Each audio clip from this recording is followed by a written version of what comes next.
Madam ಒಂದೇ table ನಲ್ಲಿ ಅಲ್ಲಿ ಪ್ರಧಾನ ಮಂತ್ರಿಗಳಿರ್ತಾರೆ, ಕೇಂದ್ರ ಮಂತ್ರಿಗಳಿರ್ತಾರೆ, ತಾವು ಕೂಡ ಇರ್ತೀರಿ. ಅಲ್ಲಿ ಏನ್ ಹೆಸರಿಡೋದು ಅಂತ ಹೇಳಿ ಬರುತ್ತೆ. ಆಗ ತೇಜಸ್ ಅಂತ ಹೇಳಿ ಇರ್ತಾರೆ, ನೀವು ಕೂಡ ಇರ್ತೀರಿ. ಅಲ್ಲಿ ತೇಜಸ್ವಿನಿ ಅನಂತಕುಮಾರ್ ಅವರ ಹೆಸರನ್ನು ಇಡಬಹುದಾ ತೇಜಸ್ ವಿಮಾನಕ್ಕೆ ಅನ್ನೋ ವಿಚಾರಗಳೆಲ್ಲ ಬರುತ್ತೆ. ಆ ಸಂದರ್ಭ ಹೆಂಗಿತ್ತು ಮೇಡಮ್? ನಾನೆಲ್ಲ ಓದಿದೆ. ಇಲ್ಲ, ಅದು ಹಾಗೆ ಅದ್ರ ಬಗ್ಗೆ ಸ್ವಲ್ಪ ಬೇರೆ ಅರ್ಥಗಳಿದೆ. ಆದ್ರೆ ಏನ್ ಹೆಸರು ಇಡಬೇಕು ಅಂತ ಹೇಳಿ ಅಟಲ್ಜಿ ಅವರು ಆ ದಿನ ಹೆಸರಿಡೋದಕ್ಕೆ ಅಂತ ಬಂದಿದ್ರು. ಅಟಲ್ ಬಿಹಾರಿ ವಾಜಪೇಯಿ ಅವರ ಒಂದು ಬಹಳ ಅವರ ಬಗ್ಗೆ ನಾವೆಲ್ಲಾರು ನೋಡಿದೀವಿ. ಚಂದ್ರಯಾನಕ್ಕೆ ಹೆಸರಿಟ್ಟಾಗೂನು ಮೊದಲೇ ಬೋರ್ಡ್ಗಳು ತಯಾರಾಗಿ ಯಾರಿಗೂ ಗೊತ್ತಿರ್ಲಿಲ್ಲ, ಇಸ್ರೋ ಸೈಂಟಿಸ್ಟ್ ಗಳಿಗೂ ಗೊತ್ತಿರ್ಲಿಲ್ಲ. ನೇರವಾಗಿ ಕೆಂಪುಕೋಟೆಯಿಂದನೇ ಚಂದ್ರಯಾನ ಅಂತ ಬಂತು.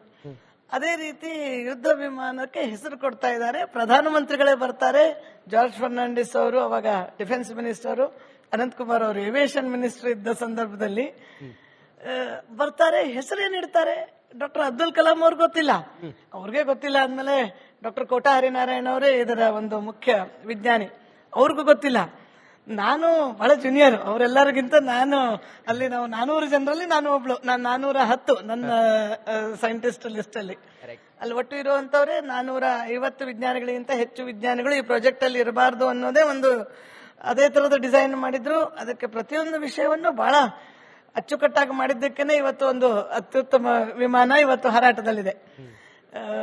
ಎಲ್ರಿಗೂ ಕುತೂಹಲ ಏನ್ ಹೆಸರಿಡ್ತಾರೆ ಅಂತ. ನನಗೂ ಸಹಜವಾದ ಕುತೂಹಲ ಇತ್ತು. ಆ ದಿನ ಬೆಳಿಗ್ಗೆ ಉಪಹಾರಕ್ಕೆ ನನಗೆ ಆಶ್ಚರ್ಯ ಅಂದ್ರೆ, ನನಗೆ ಉಪಹಾರಕ್ಕೆ ಪ್ರಧಾನಮಂತ್ರಿಗಳ ಇದರಿಂದ ಕರೀತಾ ಇದ್ದಾರೆ ಅಂತ ಅನಂತಕುಮಾರ್ ಅವ್ರ ಫೋನ್ ಬಂತು, ನಿನ್ನನ್ನು ಕರೀತಾ ಇದ್ದಾರೆ. ನನಗೂ ನಾನು ಮನೆಯಲ್ಲಿ ಮುಂದಿನ ಕಾರ್ಯಕ್ರಮಕ್ಕೆ ಹೋಗಕ್ಕೆ ತಯಾರಿಯಲ್ಲಿದ್ದೆ. ಗಡಿಬಿಡಿಯಿಂದ ತಕ್ಷಣ ಬಂದ್ಬಿಡು ಅಂದ್ರು. ತಕ್ಷಣ ಕುಮಾರ ಕೃಪಾ ಗೆಸ್ಟ್ ಹೌಸ್ಗೆ ಹೋದ್ವಿ. 4 ಜನ ನಾವು, ಅಟಲ್ಜಿ, ಅನಂತಕುಮಾರ್ ಅವರು ಏರ್ಪೋರ್ಟ್ಗೆ ಹೋಗಿದ್ರು, ಅವ್ರನ್ನ ಕರ್ಕೊಂಡು ಬಂದಿದ್ರು, ಅವ್ರ ಜೊತೆಗಿದ್ರು, ಮತ್ತು ಅವರ ಪ್ರಿನ್ಸಿಪಲ್ ಸೆಕ್ರೆಟರಿ ಇದ್ರು.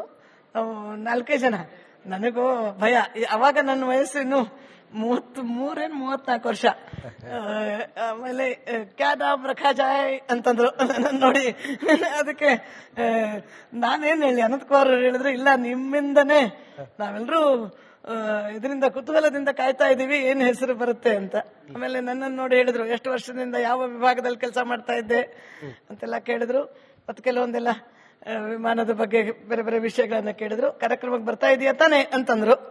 ಹೌದು ಸರ್, ಖಂಡಿತ ಬರ್ತಾ ಇದ್ದೀನಿ ಅಂತ ಹೇಳಿದೆ. ಅವಾಗ ಆಯ್ತು ಅಂತಂದ್ರು, ಅಷ್ಟೇ.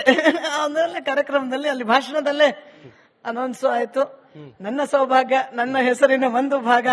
ನಾನು ಬಹಳ ಸಣ್ಣ ಕೆಲಸ ಮಾಡಿದವಳು, ಆದ್ರೆ ಅಷ್ಟು ದೊಡ್ಡ ಒಂದು ನನಗೆ ಒಂದು ಅವಕಾಶವನ್ನ ನನ್ನ ಹೆಸರಿನ ಒಂದು ಭಾಗವನ್ನ ತೆಗೆದುಕೊಂಡಿದ್ದು ನಿಜವಾಗ್ಲೂ ಅದು ನನ್ನ ಜೀವನದಲ್ಲಿ ಮರೆಯಲಾಗಿರುವಂತದ್ದು. ಅಟಲ್ಜಿ ಅವರ ಒಂದು ಅಂದ್ರೆ ಆ ಹೆಸರಿಡೋದ್ರಲ್ಲಿ ಅವರು ವಿಶೇಷ ಕಾಳಜಿ ವಹಿಸಿದ್ದು ನನಗೆ ಬಹಳ ಅವರ ಪ್ರೀತಿಯಿಂದ ನಾನು ಸದಾ ಗದಗೈತರಾಗಿದ್ದೇನೆ. ಎಸ್ ಮೇಡಮ್, ನೋಡಿ ನಮ್ಮ ಈ ಮಣ್ಣಿನ ಸಂಸ್ಕೃತಿ ಸಂಸ್ಕಾರ ಮನೆಯಿಂದ ತಾಯಿ ಮೂಲಕ ಮಕ್ಕಳಿಗೆ ಪ್ರಸಾರ ಆಗುತ್ತೆ.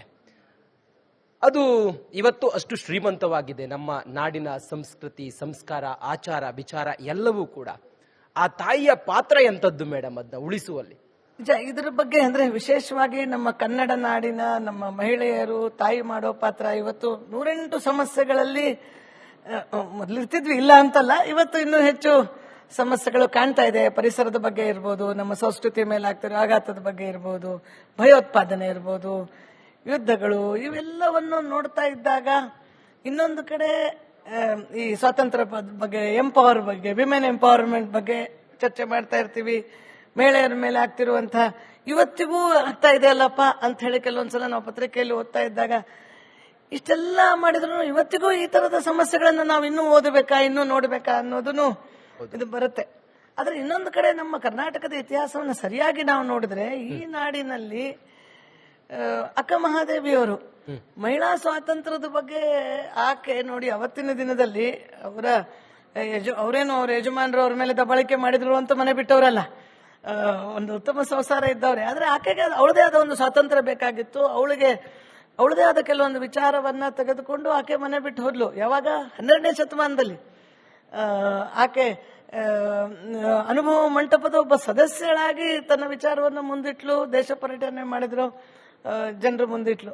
ವಿಜಯನಗರ ಸಾಮ್ರಾಜ್ಯದಲ್ಲಿ ನಾವು ಸರಿಯಾಗಿ ಇತಿಹಾಸ ಓದಿದ್ರೆ ದ ಎಂಟೈರ್ ಅಡ್ಮಿನಿಸ್ಟ್ರೇಷನ್, ಅವಾಗಿನ ಸಂಪೂರ್ಣ ಆಡಳಿತ ಜೊತೆಗೆ ಶಸ್ತ್ರವಿದ್ಯೆ ಹೇಳ್ಕೊಡುವಂಥದ್ದು ಇವೆಲ್ಲವೂ ಮಹಿಳೆಯರು ಮಾಡ್ತಿದ್ರು ಅನ್ನುವಂಥದ್ದು ಇವತ್ತಿಗೂ ನಮಗೆ ಗೊತ್ತಿಲ್ಲ. ದುರಾದೃಷ್ಟ ನೋಡಿ, ನಮ್ಮ ಪುಸ್ತಕದಲ್ಲಿ ನಾವು ಹೇಳಲ್ಲ, ನಾವು ಹೆಣ್ಮಕ್ಳು ಹೇಳ್ಕೊಳಲ್ಲ. ಪುರುಷರು ಎಲ್ಲರೂ ಯುದ್ಧಕ್ಕೆ ಹೋಗ್ತಾ ಇದ್ರಂತೆ. ಅವರ ಫಿನಾನ್ಸ್ ಇರ್ಬೋದು, ಅಕೌಂಟ್ಸ್ ಇರ್ಬೋದು, ವಾರ್ಫೇರ್ ಟ್ರೈನಿಂಗ್ ಇರ್ಬೋದು, ಇವೆಲ್ಲವನ್ನು ಮಹಿಳೆಯನ್ನು ನಡೆಸ್ತಿದ್ರು ಅನ್ನೋದಕ್ಕೆ ಈಗ ಪುರಾವೆಗಳು ಸಿಕ್ಕಿದೆ. ಹೀಗೆ ಮಹಿಳೆ ಬರೀ ತನ್ನ ಅಡುಗೆ ಮನೆಗೆ ಮಾತ್ರ ಸೀಮಿತವಾಗದೆ ಸಾಹಿತ್ಯದಲ್ಲಿ ಆಕೆ ಕೊಡುಗೆ, ಅತ್ತಿಮಬ್ಬೆ ಮಾಡಿರುವಂತಹ ಆಕೆ ಯಾವಾಗ 1000 ವರ್ಷದ ಹಿಂದಿನ ಮಾತಿದು.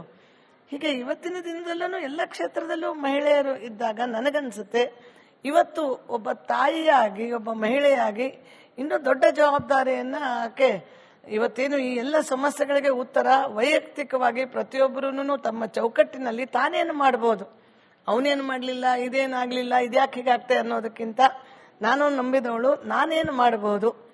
ಇವತ್ತು ಬೆಂಗಳೂರಿನಲ್ಲಿ ಗಿಡಗಳ ಸಂಖ್ಯೆ ಕಡಿಮೆ ಆಗ್ತಾ ಇದೆ, ಇದನ್ನು ಬೆಳೆಸೋದಕ್ಕೆ ನಾನೇನು ಮಾಡಬಹುದು. ನಾವೀಗ ಅದಮ್ಯ ಚೇತನದ ಒಂದು ಕಾರ್ಯಕ್ರಮ ಶುರು ಮಾಡಿದ್ವಿ. ಪ್ರತಿ ಭಾನುವಾರ ಗಿಡ ನೆಡುವಂತಹ ಕಾರ್ಯಕ್ರಮ ಪ್ರಾರಂಭ ಮಾಡಿದ್ವಿ. ನೀರಿನ ಸಮಸ್ಯೆಗಳಿದೆ, ನಾವು ಅರ್ಥ ಮಾಡ್ಕೊಳ್ಳೋಣ ಯಾವುದು ಕಾವೇರಿ ನೀರು, ಯಾವ್ದು ಬೋರ್ ನೀರು, ಯಾವುದನ್ನ ನಾವು ರೀಸೈಕಲ್ ಮಾಡ್ಬೋದು. ಇದನ್ನು ಖಂಡಿತ ನಮ್ಮ ಇವತ್ತು ಇಷ್ಟೆಲ್ಲ ಓದಿರುವಂತಹ ಮಹಿಳೆಯರು ನಾವು ಅರ್ಥ ಮಾಡ್ಕೊಳ್ಬೇಕು. ನನ್ನ ಮನೆಯಲ್ಲಿ ನಾನು ಅನ್ನ ಮಾಡುವಾಗ ಅಕ್ಕಿ ತೊಳೆದಿರೋ ನೀರನ್ನ ನಾನು ಯಾಕೆ ಮೋರಿಗೆ ಚೆಲ್ಲಬೇಕು? ಆ ಮೋರಿಗೆ ನೀರು ಮತ್ತೆ ಅದು STP, ಆ STP ಇಂದ ಮತ್ತೆ ಎಲ್ಲೆಲ್ಲೋ ಹೋಗೋದಕ್ಕಿಂತ ತರಕಾರಿ ತೊಳೆದಿರೋದು, ಅಕ್ಕಿ ತೊಳೆದಿರೋ ನೀರನ್ನ ನಾವ್ಯಾಕೆ ಗಿಡಕ್ಕೆ ಹಾಕಬಾರ್ದು?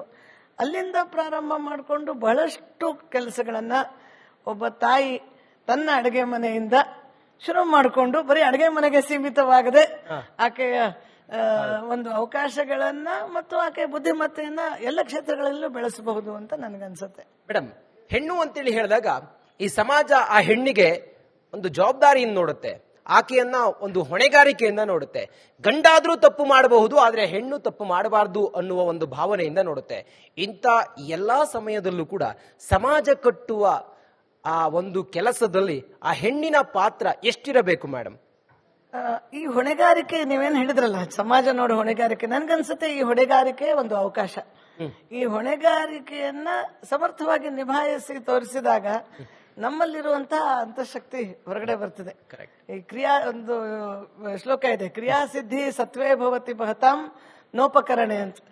ಈ ಯಾವುದೇ ಕೆಲಸ ಅದು ಸಕ್ಸಸ್ ಆಗೋದು, ಸಿದ್ಧಿಸೋದು ಅದು ನಮ್ಮ ಅಂತಃಸತ್ವದಿಂದ, ಹೊರಗಿನ ಉಪಕರಣಗಳಿಂದ ಕಡಿಮೆ. ಹಿಂಗಾಗಿ ಅದು ಸಿಕ್ಕಿಲ್ಲ ನನ್ನ ಹತ್ರ ಇದಿಲ್ಲ ಅನ್ನೋದಕ್ಕಿಂತ ನಮ್ಮಲ್ಲಿರುವ ಅಂತಃಸತ್ವ ಬೆಳಿಬೇಕು ಅಂತಂದ್ರೆ ಹೊಣೆಗಾರಿಕೆಯನ್ನ ತೆಗೆದುಕೊಳ್ಬೇಕು. ನಾನು ಯಾವಾಗ್ಲೂ ಅನ್ನೋದು ಆ ಹೊಣೆಗಾರಿಕೆಯನ್ನ ತೆಗೆದುಕೊಂಡು ನಿಭಾಯಿಸುವಂತಹ ಒಂದು ಪ್ರಯತ್ನ ಮಾಡಿದಾಗ ನನ್ನಿಂದ ಏನು, ನಾನೀಗ ಅದಮ್ಯ ಚೇತನದ ಚಟುವಟಿಕೆಯಲ್ಲಿ ನಾವು ಅದನ್ನೇ ಅನ್ಕೊಂಡಿರೋದು, ನಾನೇನು ಮಾಡಬಹುದು. ಇವತ್ತು ಎಲ್ಲ ಶಾಲೆಗಳಿಗೂ ಮಧ್ಯಾಹ್ನದ ಬಿಸಿ ಊಟ ಇದು ಕಡ್ಡಾಯವಾಗಿ ಮಾಡಬೇಕು ಅಂತ 2003 ಹೇಳಿದ್ರು. ಅವಾಗ ಸರ್ಕಾರ ₹1 ಕೊಡ್ತಾ ಇದ್ರು 100 ಗ್ರಾಮ್ ಅಕ್ಕಿ. ಅಡಿಗೆಯವ್ರಿಗೆ ₹700 ಸಂಬಳ ತಿಂಗಳಿಗೆ. ಇವತ್ತು ದಿನಕ್ಕೆ ₹700 ಕೊಟ್ಟರು ಇವತ್ತು ಬಡಸೋರು ಸಿಗಲ್ಲ, ಅಡಿಗೆಯವ್ರು ಬಿಡಿ. ಅವಾಗೂನು ₹700 ಯಾರೂ ಸಿಗ್ತಿರ್ಲಿಲ್ಲ. ಅವಾಗ ಶಾಲೆಯವರು ನಮ್ಮ ಹತ್ರ ಹೇಳಿದ್ರು, ಕೆಲವೊಂದು ಶಾಲೆಗಾದ್ರೂ ನೀವು ಊಟ ಕೊಡಕ್ಕಾಗತ್ತ? ನಮಗೆ ಬೆಂಗಳೂರಿನಂತ ನಗರದಲ್ಲಿ ಶೌಚಾಲಯಗಳಿಲ್ಲ, ನೀರಿಲ್ಲ. ಇಂಥ ಸಂದರ್ಭದಲ್ಲಿ ಅಡುಗೆ ಮಾಡೋದು ಅಸಾಧ್ಯ, ಅದು ಮಕ್ಕಳಿಗೆ ಊಟ ಕೊಡಬೇಕು, ಒಂದು 10 ಶಾಲೆಗಾದ್ರೂ ಮಾಡಬಹುದಾ ಅಂತ ಕೇಳಿದ್ರು. ನಾವು ಯೋಚನೆ ಮಾಡಿದ್ವಿ, ಬೇರೆ ಎಲ್ಲ ಪ್ರಾಜೆಕ್ಟ್ಗಳನ್ನ ಪಕ್ಕಕ್ಕಿಟ್ಟು, ಅವಾಗ ನಾವು ಬೇರೆ ನಮ್ಮ ನಾಟಪಾಠ ಅಂತ ಪ್ರಾಜೆಕ್ಟ್ ಇತ್ತು, ನಾವು ಯೋಚನೆ ಮಾಡಿದ್ವಿ ಯಾವ್ದು ಅವಶ್ಯಕತೆ ಇದೆ ಅದನ್ನ ನಾವು ನಮ್ಮ ಒಂದು ಹೊಣೆಗಾರಿಕೆ ಸಮಾಜದಲ್ಲಿ ಇವತ್ತು ಈ ಕೆಲವೊಂದು ಶಾಲೆಗಾದ್ರೂ ನಾವು ಊಟ ಕೊಡಬೇಕು ಅಂತ ಪ್ರಾರಂಭ ಮಾಡಿದ್ವಿ. ಯಾವುದೇ ಅನುಭವ ಇಲ್ಲ. ನನ್ಗೆ ಯಾರೋ ಕೇಳ್ತಾ ಇದ್ರು, ನಿಮ್ಗೆ ಊಟದ ಅಡುಗೆ ಮಾಡೋದ್ರಲ್ಲಿ ಏನ್ ಅನುಭವ ಅಂತ. ನಾನು ಹೇಳಿದೆ, ಮನೆಯಲ್ಲಿ ಮೊದಲು 4 ಜನಕ್ಕೆ ಮಾಡೋದು ಒದ್ದಾಡಿ ಕಲ್ತೆ. ಹೈಯೆಸ್ಟ್ ನಾನು ಮನೆಯಲ್ಲಿ ಮಾಡಿದ್ದು 10 ಜನಕ್ಕೆ. ಅದು ಯಾರಾದ್ರೂ ಮನೆಗೆ ಬಂದಾಗ, ಅವಾಗ ಇನ್ನೂ ನಮ್ಮ ಅಡುಗೆಯವ್ರನ್ನು ತಗೊಳ್ಳೋ ಇರ್ಲಿಲ್ಲ ನಮ್ಮ ಮನೆಯಲ್ಲಿ, ಅವಾಗ ಮಾಡಿದ್ದು. ನಂತರ ನಾನು ಅದಮ್ಯ ಚೇತನದ ಮಾಡಿದ್ದು ಮೊದಲನೇ ಅಡುಗೆ 10,000 ಜನಕ್ಕೆ. 10 ಜನರ ಅನುಭವದಿಂದ 10,000 ಜನಕ್ಕೆ ಅಡುಗೆ ಮಾಡ್ಲಿಕ್ಕೆ ಹೇಗೆ ಅಂದ್ರೆ ಈ ಹೊಣೆಗಾರಿಕೆಯನ್ನು ತೆಗೆದುಕೊಂಡಿದ್ದಕ್ಕೆ ಮತ್ತು ಈ ಸ್ಕೇಲ್ ಅಪ್ ಮಾಡಿದ್ವಿ ನಾವು.